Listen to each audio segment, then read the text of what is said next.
Welcome to Math 218. My name is Brian Fitzpatrick, and I'll be your instructor this semester. So that's a picture of me. The most important thing on this slide is the URL for my website, which is bfits.xyz. Nearly everything you need for this course is housed on that website.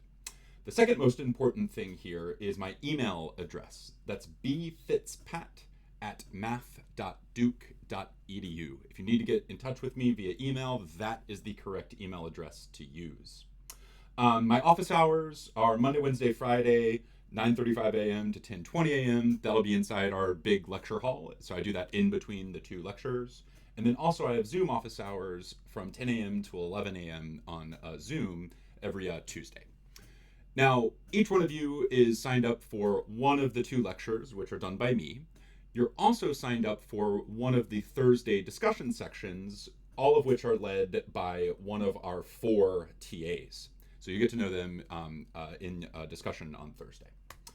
Okay, so what you're looking at here is a week in your life as long as this course is concerned. So every Monday morning, the same thing is going to happen. At 6 a.m. on the website, there will be new lessons released. Every new lesson has a quiz associated to it, and every new lesson has a problem set associated to it. The quizzes and the problem sets can be found inside of Gradescope, which you should all have access to starting Monday. Now, throughout the week, on Monday, Wednesday, Friday, I'll be lecturing from the material that's released Monday morning. The deadline for the quizzes and problem sets is the following Tuesday, so that's 8 days after Monday, at 11:30 p.m. We'll say more about these assignments in a moment, but all of that material is turned in inside of Gradescope by the deadline. The other thing you'll find here is the discussions. Those will all occur on Thursdays. There's like 10 of them. You are signed up for one of the 10. And I view attendance in everything we do in this course as mandatory. So I expect you to show up to lectures, and I expect you to show up to discussions. This is a breakdown of your grade in the course. So there are 5 components that make up your grade in the class. Let's discuss these components. The first component here, let's talk about the comprehension quizzes. So that's 8% of your grade. So every lesson has a quiz associated to it. Those quizzes can be found in Gradescope, and you actually take the quiz inside of Gradescope. Collaboration is absolutely encouraged, although I do not accept late work. So you need to make sure that you get every quiz submitted by 11:30 p.m. Every Tuesday night. The next 8% is your performance on the problem sets. So in addition to having a quiz associated to every lesson, we also have a problem set associated to every lesson. These are pre-templated PDFs that you can find inside of Gradescope. It is your responsibility to either print those PDFs, write your solutions in all of the blanks, and then scan with your phone as a PDF and upload. Many people these days like to work on tablets, and I find that people who work on tablets tend to turn in very high quality work. So if you want to do your work on a tablet, by all means do that. Just make sure when you export your writing that your tablet doesn't include a cover page, because the template itself is important to conform to. Now, again, collaboration is absolutely encouraged, so you should be working with people on the problem sets. But don't plagiarize. Make sure that you're writing your own original solutions. And once again, late work is not accepted. The deadline for this material is 11:30 p.m. every Tuesday night. Again, your responsibility with these problem sets is to work within the template and then scan if you're using paper with your phone and upload to Gradescope, or export as a PDF from your tablet if you're working on a tablet. Now, the next 10% of your grade is your attendance in discussion. So every Thursday, part of your responsibility in discussion is to work on a single page worksheet that sort of summarizes some of the concepts that have been covered since the last discussion. Your grade for discussion is being a productive member of the discussion meeting and your completion of the discussion worksheet. So discussion worksheets are graded for completion. If you, for whatever reason, have to miss a discussion for an excused reason, you should email me, not your discussion leader, and I'll make sure that your excused absence is taken care of. The next 42% of your grade is your performance on the midterm exams. So we'll have 3 midterm exams, the first on September 26th, the second on October 24th, and the third on November 21st. So those are taken in lecture, so during the lecture time. And finally, the last 32% of your grade is the final exam. That's scheduled for December 15th from 9 a.m. till noon. So that's a 3-hour cumulative exam. Make sure that your travel arrangements allow you to be at the final. That's non-negotiable here. My policy for excused midterms. So if for whatever reason you have an emergency and can't make a midterm, you need to contact me. I don't accept stints. If you've learned what that is already, you need to contact me, and then I will require that you get a dean's excuse to miss a midterm exam. So the policy, if you have to miss a midterm exam, is that your final exam score replaces your missed midterm. Okay. If you receive accommodations from SDAO, please read through the slide and reach out to me today. It helps me to be aware of this early on. If that doesn't mean anything to you, then you don't need to worry about this. Now, in terms of resources for the course, nearly everything you need for the class is housed on the course webpage, and I'll walk you through that in a moment. So this is so we'll look at this later. I don't have an official textbook. Everything you really need is on the website. But if you would like an additional resource, Gilbert Strang's Introduction to Linear Algebra is sort of a classic text. So feel free to pick up a copy of that if you want.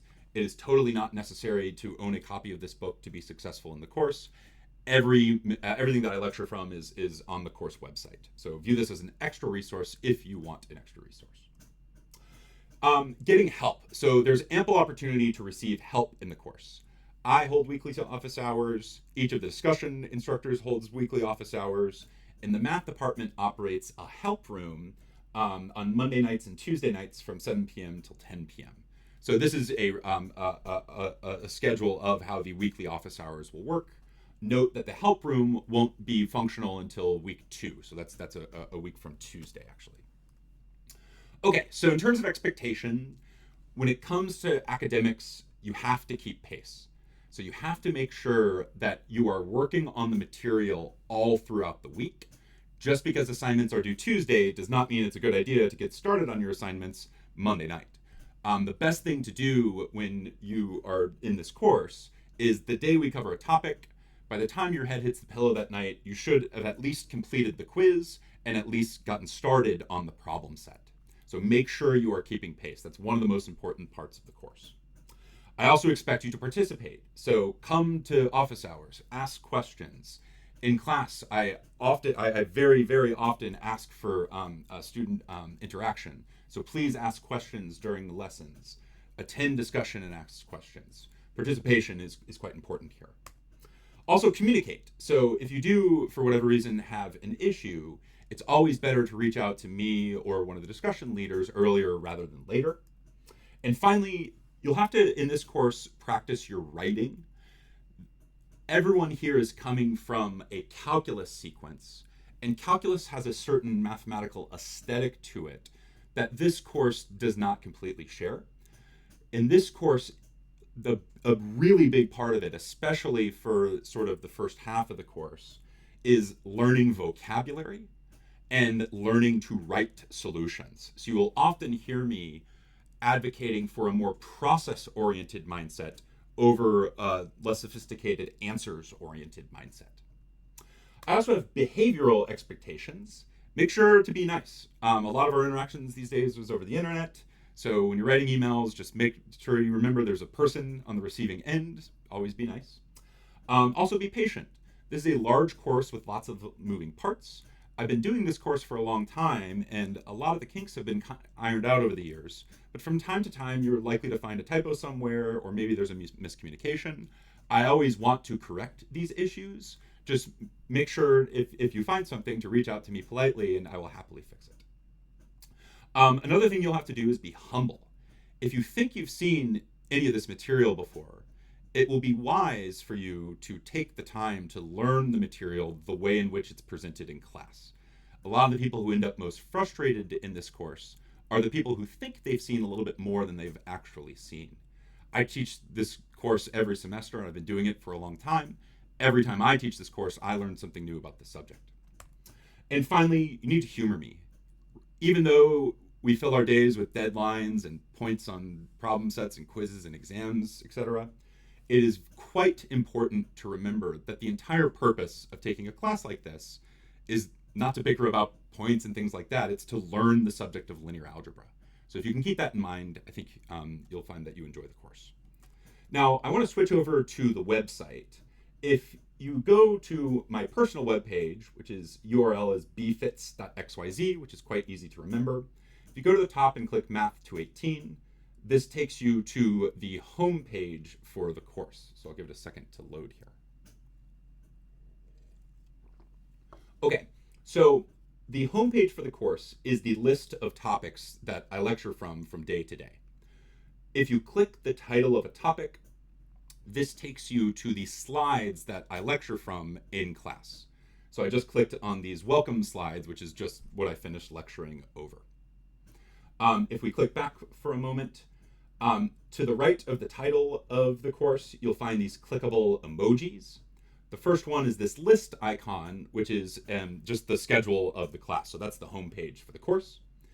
To the right of that is this calendar icon. If you click the calendar icon and wait for this to load,